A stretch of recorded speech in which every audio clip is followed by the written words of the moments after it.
Working on a 2012 Kia Sorento. Just got a bad alternator. So I've been looking at it for several minutes, looked at my data as far as coming up with a plan of execution about how to take this out, because it looks virtually impossible. And the information basically just says remove the diaphragm controlling the intake runners and remove the belt and alternator, and that's it. It doesn't say anything about removing the power steering pump. And if you take this pump out, there's a bracket there, and it looks virtually impossible to access that bracket from the outside looking in here.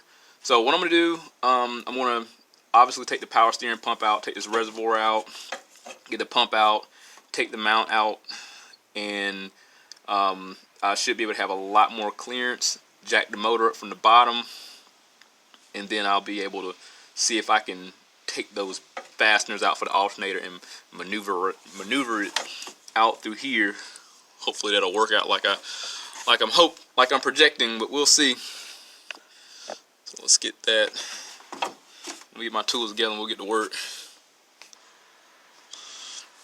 So I got a jack under here, under the engine pan. I'm just going to give it a little encouragement to relax itself.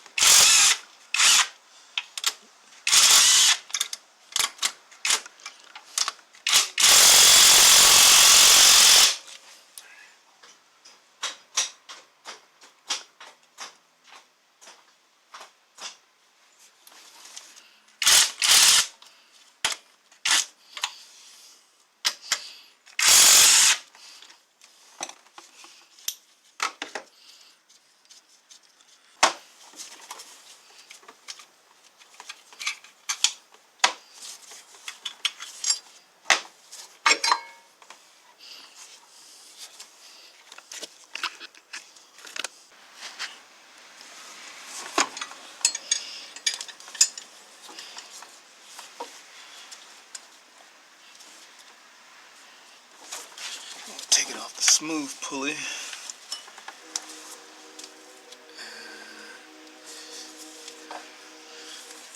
Let's see. Max out that. Damn, that's a long tensioner. Alright, I think yeah, alright.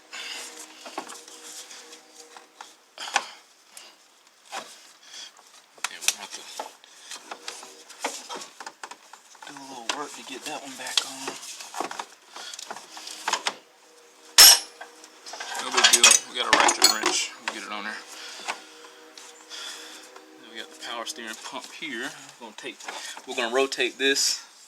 There are holes in there to where we can access the bolts.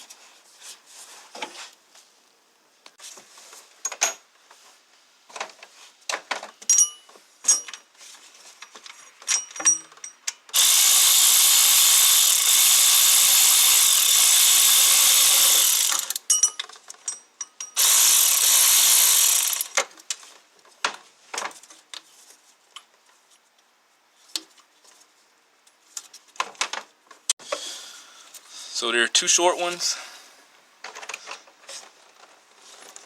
and then there's a long one here. So the long ones goes at the bottom, two short ones goes at the top in midsection.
Last one was real loose.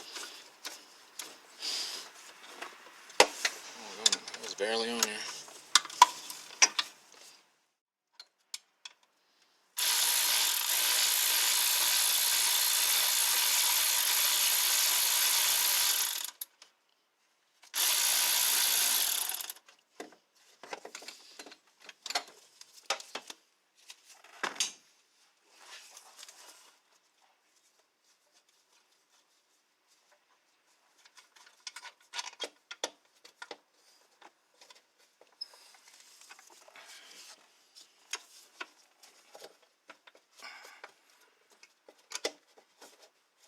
Take that shield out. No big deal.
Alright, I got the alternator out.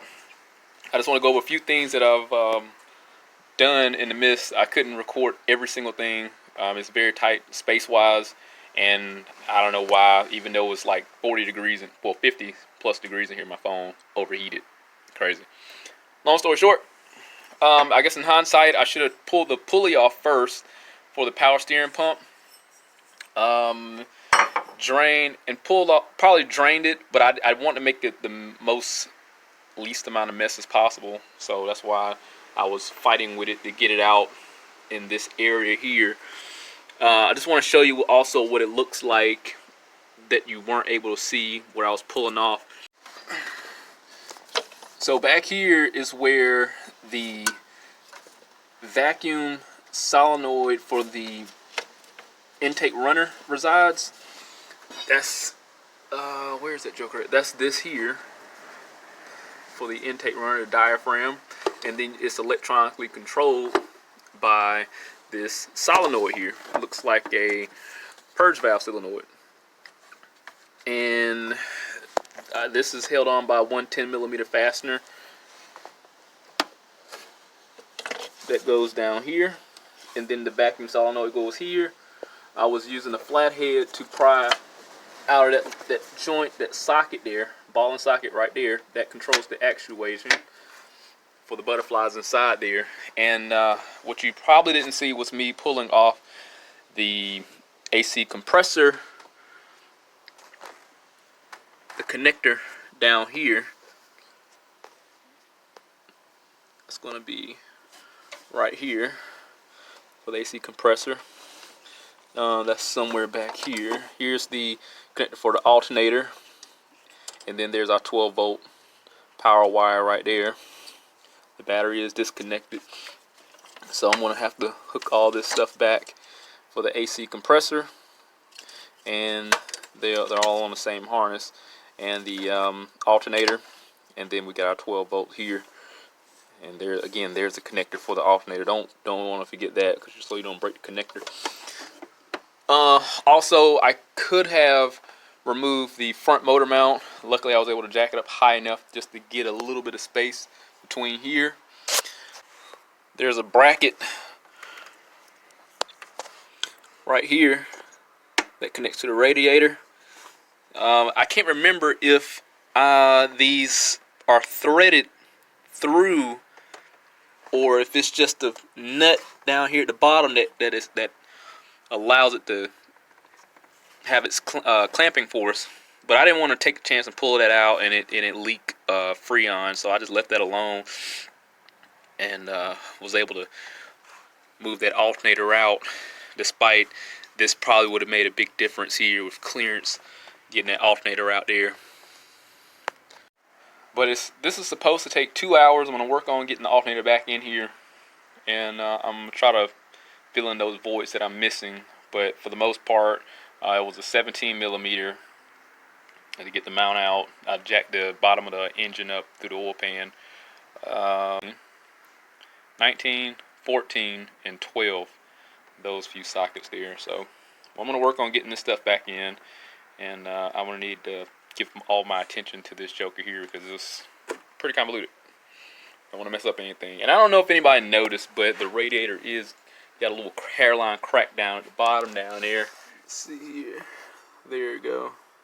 It's a little wet down there, so I did tell the customer we're going to have to eventually change that in the future. Alright, so I'm making progress. I got the alternator back in there. I'm going to show you what that looks like in the wheel well, because I wound up taking the splash cover off inside the wheel well down there, and you do have a lot more room to access that lower bolt, which I wound up having to gain access when manipulating the alternator in its position. Simply because after I used the top bolt as a guide, the bottom bolt didn't want to go in there. So you do have a lot more room to access that lower fastener. So I will say the same with the alternator. What's going to be like for the power steering pump, if you have issues with clearance, that those compression nuts there, they're going to make it a lot more difficult to get the component in there. So what you want to do, since the power steering pump has one also, take the bolt that goes on the bottom, screw it in there, and just give it a few love taps with the hammer, and what that'll do is it'll push that nut out to where it wouldn't give you that tight tolerance when it comes time to put the power steering pump back in there. And it's the same for the alternator. Right, just to give you a view, we're on the passenger side in the wheel well. Here's the idler pulley. I was able to take this out and gain a lot better access to the lower bolt for the alternator. So we got our tensioner here. We have an idler. Got our compressor right down there. Here's our harmonic balancer.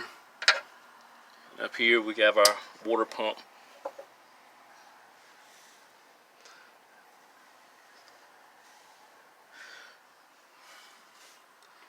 So just to give you a good view of how everything looks.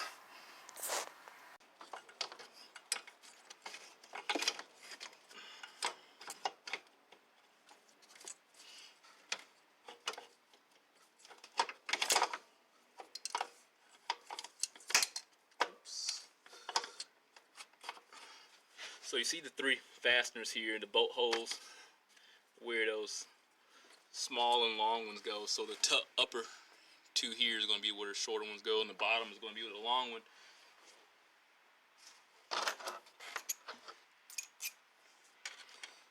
It was a lot easier getting that in there, I tell you that. I should have, like I said, I should have took the pulley off a while ago, but I was trying to be a minimalist, and that didn't work out.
slowly making progress. So I just want to show you the belt diagram, how that looks.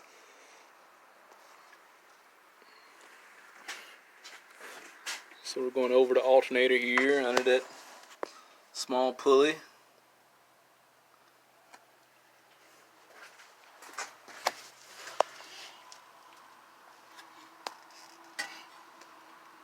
Here's the belt routing here.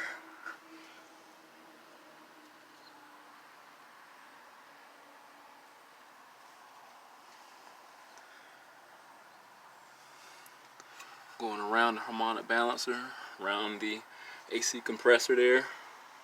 Here's our idler. Up and over the alternator. There's our tensioner. All the way up towards the other idler here. Going up towards the power steering pump. Alright, I got everything knocked out. Seems to be running fine, no issues at the moment.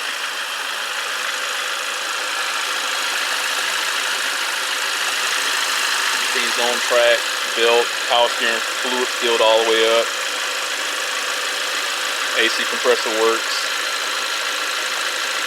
Motor mount, everything's tight. The job wasn't that bad. It was pretty lengthy. How can I say this? As far as accessibility to the fasteners, it wasn't really the worst I've been through, but it really isn't for the faint of heart. So yeah, but it's doable. It is definitely doable. It took me lollygagging, I guess, 3 hours. It's supposed to take, from the labor guide I looked up, it was supposed to take 2. But I think being that I stopped here and there and I didn't have all my tools together, it took like 3 hours. And again, I mean, the labor, I don't know why I didn't have the removal of the power steering pump in there as far as the removal procedure, but that wasn't that bad. And being able, my first time having to do this job, it just, I should, and next time I'll remove the pulley. And again, I mean, it took a 17 millimeter for the tensioner, 19 millimeter for the pulley, 14 millimeter for the idler pulleys. You got a 12 millimeter for the battery voltage wire for that retainer, and a 10 millimeter. So I mean, it wasn't that bad. But we got. It would have been nice to diagnose this, but unfortunately, man, it's just so difficult. It literally looks like nearly impossible to access just from like sitting up here. But being able was pretty difficult to access. I mean, it was like, let me just go ahead and get this knocked out because I don't really feel like lingering around with this job. Rather, you know, you got those days where you just rather get work done and out of the way. But I don't think there's any pointers. I mean, just take your time. You're gonna have to definitely jack the bottom of the motor up on the oil pan, put a block down here, get it elevated so you can comfortably remove that motor mount and lift it up and down to gain access to those necessary points. Now on the alternator, it did have like a little groove at the base of it where you don't have to fully remove that bolt to take out the alternator. It's slotted, and it was still a lot easier to take the bolt out to remove and install the alternator. So if I had to do it again, I'll probably leave the bolt in there, but especially no easier than what it is to get to it at the bottom. You got to go down there anyway. So I'm not gonna. I definitely could do this in 2 hours next time. It's not that bad.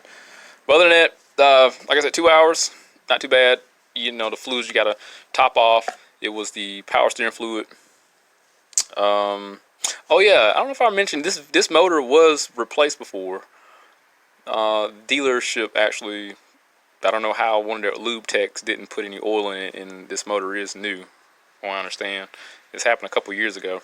It was pretty interesting. I never, I hear Jiffy Lube mess up engines by not properly changing the oil, but things happen. I just never had it happen on my end. Hopefully I never have it happen. I have my dunce moments. Last week, talking to a customer, I forgot to put the drain plug in and literally poured oil all over the floor. That's what happens when you get to talking. They linger around and you get distracted. But I left went to go get an oil pressure switch, left the drain plug out like a dumbass. But you know, that's what oil dry's for. I was, you get and check the dipstick and wonder why the oil's never getting filled up until you see it running away from you under the vehicle. Yeah, you have that one of those dead moments where you just stop thinking and just come to the realization you have to do a lot of cleaning up. Yeah, that happens. But I guess the next video I have to be doing on this car is the radiator, because it did have like a little hairline crack at the bottom down there. So that's definitely going to be a next to do.